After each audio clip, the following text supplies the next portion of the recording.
Kerala crime file, Parivar. ഈ രണ്ട് സിനിമയിലും രണ്ട് സമൂഹം നിങ്ങളുടെ മുമ്പിൽ തുറന്നു കെട്ടാനാണ് എന്റെ തുറന്ന മനസ്സോടെ ഞാൻ തുറന്നു വന്ന് നിങ്ങളുടെ മുമ്പിൽ തുറന്നിരിക്കുന്നത്. വിളമ്പിത്തരാം. കേരള ക്രൈം ഫയൽ സിനിമയല്ല, സീരീസ് ആണ്. എന്നാലും കുഴപ്പമില്ല, സിനിമയെ നിങ്ങൾ വെപ്പാം. ഇനി ഇത് കാണുന്നതിന് മുമ്പായിട്ട് നിങ്ങൾ എന്തിനായാലും ഇത് OTT തന്നെ പോയി കാണണം. കാരണം അടിപൊളി ഒരു സീരീസ്. പിന്നെ ഒരു കീഴ്വഴക്കം ആകുമ്പോഴത്തേക്ക് നമ്മളത് ശ്രദ്ധിച്ചു കഴിഞ്ഞാൽ എന്തായാലും വിളമ്പണം. അതുകൊണ്ട് വിളമ്പുന്നേ ഉള്ളൂ. സീസൺ 2 കഥാനായകൻ നമ്മുടെ ലാലണ്ണനെ വിളിക്കാനായിട്ട് പോവുകയാണ് എറണാകുളം ടൗൺ റെയിൽവേ സ്റ്റേഷനിൽ. ആശാൻ മന്ദം പുറത്തേക്ക് വരുന്നു. ഇപ്പോഴാണ് നമ്മുടെ ചേച്ചി അനൗൺസ് ചെയ്യുന്നത്, ട്രെയിൻ നമ്പർ 56-365 ഗുരുവായൂർ പാസഞ്ചർ ആണെന്ന് എനിക്ക് അറിഞ്ഞൂടാ. ഇനി നമുക്ക് അങ്ങനെ വെപ്പാം. കായംകുളം സ്റ്റേഷൻ 4 നമ്പർ പ്ലാറ്റ്ഫോമിൽ അല്പസമയത്തിനുള്ളിൽ എത്തിച്ചേരുന്നതാണ്. അത് ശരി, എറണാകുളം ടൗൺ റെയിൽവേ സ്റ്റേഷനിൽ വിളിച്ചു പണയുന്നതാണ് ആ പെണ്ണുമുള്ള. കായംകുളം സ്റ്റേഷനിൽ 4 നമ്പർ പ്ലാറ്റ്ഫോമിൽ ഇപ്പൊ എത്തിച്ചേരുന്നു ട്രെയിൻ. ഇവിടുത്തെ മര്യാദ. കായംകുളം റെയിൽവേ സ്റ്റേഷനിൽ ഏതോ സാധനം ഇളുത്ത് കയറ്റി വലിച്ചിട്ടായിരിക്കണം എറണാകുളത്ത് വന്ന് ഇവർ ഇത് അനൗൺസ് ചെയ്യുന്നത്.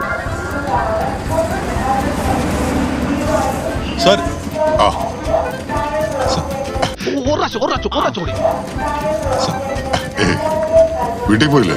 ഇല്ല, ഇതൊക്കെ ഒതുങ്ങിട്ട് ഇത് റെക്കോർഡറാണ്. പിന്നെ പണഞ്ഞത് എന്തായാലും പണഞ്ഞു, ഇനി പണഞ്ഞിട്ട് കാര്യമില്ല. അടുത്തത് നോമിന്റെ സമൂഹം എന്ന് പറഞ്ഞു കഴിഞ്ഞാൽ പരിവാർ സിനിമയിലെ ഈ ഒരു സീൻ, ഈ കാണുന്ന ഞാമുന്ത് ചെണുക്കായി വയ്യാതെ കിടക്കുന്ന ഈ അപ്പൂപ്പന്റെ അടുത്ത് നിന്നിട്ട് ചോദിക്കും, അപ്പൂപ്പന് ശ്വാസമൊക്കെ കിട്ടുന്നുണ്ടാന്ന്. എന്നിട്ട് അവിടുത്തെ സിലിണ്ടറിന്റെ ലെവലെല്ലാം കൂടെ കൂട്ടി കൊടുത്ത് അങ്ങേരെ പരലോകത്ത് പറഞ്ഞു വിടുന്നു ഈ ഞാമുന്ത് കുറുനാപ്പിച്ചെണുക്കാൻ. അതിനുശേഷം ഇവരെല്ലാവരും വന്ന് ആശാൻ മരിച്ചെന്ന് ഉറപ്പ് വരുത്തിയതിനു ശേഷം ദൂലപ്പെട്ട നിൽക്കുന്ന ബ്രഹ്മദത്ത നമ്പൂതിരി പണയും. ഇവിടെ ഇങ്ങനെ ആത്മാവുണ്ട്, മൂക്കിന്റെ ഇടയിൽ പഞ്ഞി വെച്ചോളാം പണയുമ്പോഴത്തേക്ക് ആശാൻ മൂക്കിന്റെ ഇടയിൽ പഞ്ഞി വയ്ക്കും, പിന്നെ കാലം പിടിച്ച് കെട്ടും. അതിനുശേഷം എന്തോ മോതിരം എടുക്കുന്ന ഒരു കാര്യം പണയുമ്പോഴത്തേക്ക് ഈ ആശാന്റെ കൈ ചെറുതായിട്ടൊന്ന് അനങ്ങുന്നതായിട്ട് നിങ്ങൾക്ക് കാണാൻ സാധിക്കും. ചെന്തെങ്ങിന്റെ കൊലയാണെങ്കിൽ ആടും, കൊലയാണെങ്കിലും ആടും, നടന്നീങ്ങിന്റെ കൊലയാണെങ്കിൽ ആടും.